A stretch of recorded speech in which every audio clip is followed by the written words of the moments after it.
ዛሬ ለሶማሌ የብልጽግና ፀሐይ ወጣላት maanta Soomaalida waxa uu soo baxday qorraxdii barwaaqada iftiinka u soo baxay Soomaalida si loo gaarsiiyo dalka oo dhan aniga iyo idinkaba waxa looga baahan yahay inaan muujino dadaal halgan shaqo iyo dhamaystir oo kaliya si shacabkeenu ay uga baxaan saboolnimada ayna u gaaraan heerka barwaaqada iyo horumarka annagu waan bilaabaynaa shaqada si ka go'naansho ayaan u qabanaynaa annaga ayaana dhamaystiraynaa laakiin annaga oo dadaalayna oo shaqo bilaabayna isla markaana dhamaystirayna waxa loo baahan yahay kuwa u halgamaya inay wax dhalilaan isla markaana ku dadaalaya inay been sheegaan iyagu been bay sheegayaan annaguna waan shaqaynaynaa iyagu sheekayaan annaguna shaqo dhammaan shaqooyinka aanu hayno dhammaan reer Itoobiya kor baan u qaadaynaa dhammaan shaqooyinkeena waxaan ku xaqiijinaynaa barwaaqo balse reer Itoobiya oo dhan waxaan rabaa inaan u sheego inayna hurda noo oolin ilaa intaan ku xaqiijinayno dhammaan shaqooyinkeena የማንተኛ መሆኑን በድጋሚ ለመላው የኢትዮጵያ ሕዝብ መግለጥ እወዳለሁ maalintan xariga ka jaraynay biyo xidhanka waxaan sheegay mashaariic waaweyn oo ay ku baxayso 30 bilyan maanta waxaan rabaa inaan idin kala dhigdhigo inta halkan laga hirgelinayo midda koowaad ee maanta hawsheeda bilownay waa warshada safaynta oo sanadkii safaynaysa 3.5 milyan oo tan warshada weyn ee bacriminta agabka beeraha iyo dhuumaha shidaalka ee ilaa 100 kilomitir ee Kaalub ilaa halkan soo qaaday shidaalka saddexdaasi waa goday midda afraadna waa warshada gaaska ee Kaalub oo maanta shaqo bilowday waxa kaloo isla maanta aan bilaabaynaa warshada gaaska oo 12 jeer ka weyn midaan xariga ka jarnay inta waxa dheer 1,000 megawatt oo koronto ah oo aan maanta Kaalub ka bilaabayno sidaa darteed intan oo mashruuc marka la isku daro waxay ku kacayaan 10 bilyan dollar የሚበልጥ ዛሬ ይጀምራል የ1000 ሜጋዋት ኢነርጂ 1000 ሜጋዋት ሲባል ከህዳሴ ከሚያመነጨው ከግማሽ በላይ ዛሬ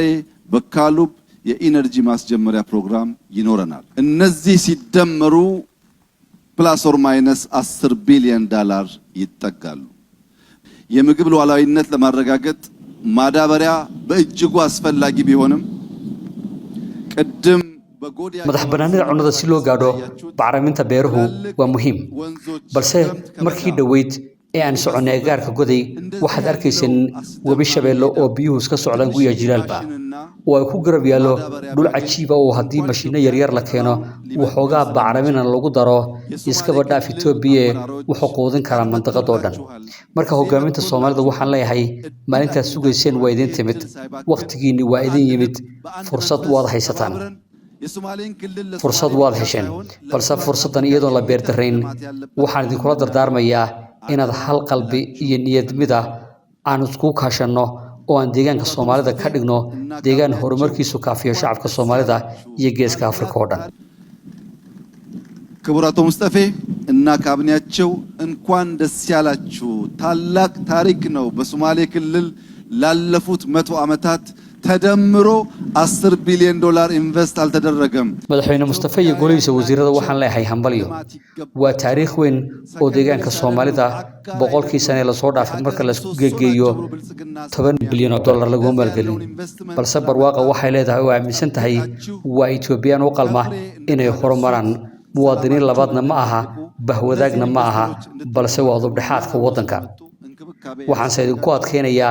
inaad maalgelinta noocan ah ee barwaaqa deegaanka Soomaalida u keentay inaad ilaalisaan ka mid dhalisaan nabadgelyadiina ku faraadegtaan sidoo kalena aad maalgeliyaashan daryeeshan maadaama ayna aamineen waxay u baahan yihiin daryeel isla markaana taageero kasta oo ay u baahan yihiin inaad la garab joogsataan madaxweyne Mustafana maanta laga bilaabo ma aha kaliya madaxweynaha deegaanka Soomaalida balse waa ilaaliyaha iyo korjoogtayaha ugu dhow ee 6 mashruuc waxaan si xushmad leh kuugu wargelinayaa inaad ka soo baxdo mas'uuliyadaada si maalqabeennada na soo aaminay ay in badan u faa'iideen una farxaan isla markaana u sii sameeyaan maalgelin badan ወንድሜ አልሃጅ አሊኮ ዳንጎቴ ስላመንከን ሀብትህን ዕውቀትህን ገንዘብህን እኛ ጋር ለማፍሰስ ስለፈቀድክ በመላው የኢትዮጵያ ሕዝብ ስም ያለኝን ክብርና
Congratulations, sir. We are proud of you.